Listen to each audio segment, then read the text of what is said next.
За хөхөт рүү эрүүл мэндийн шинжилгээ болон аяллаар ирж байгаа ээжигээ болон найзыг нь онгоцны буудлын дээрээс досоод ингээд машинаар досож аваад ингээд буудалтаа орлоо. Буудлаа эмнэлгээс арай ойрхон юм буудлыг сонгосон Баяулан гэдэг юм буудлаа. За энэ буудлын үнийн хувьд болохоор 220 янаас 200 ян болж одоо хямдарсан хөнгөлт үзүүлсэн. За тэгээд энэ буудалд ингээ 2 ортой стандарт өрөө. За тэгээд нэг орон дээр нээжтэйгээ хамт орцсон. Гурлаа ингээд хамт орцоо.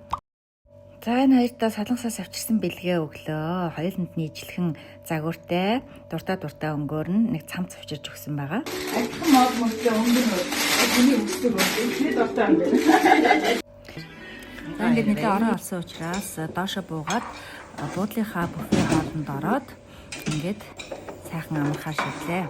Маргааш өглөө эртхэн босоод эмнэлэг рүүгээ эрүүл мэндийн шинжилгээ хийлгээр явна. Ингээд онгоц ороо ирсэн учраас гурлаа сайхан амарлаа. Энэ ихч минь маш гоё. Тийм ороо алган ингээд бэлтгэл хийдэг. Маш тийм гоё эерэг эрч хүчтэй ихч байлээ.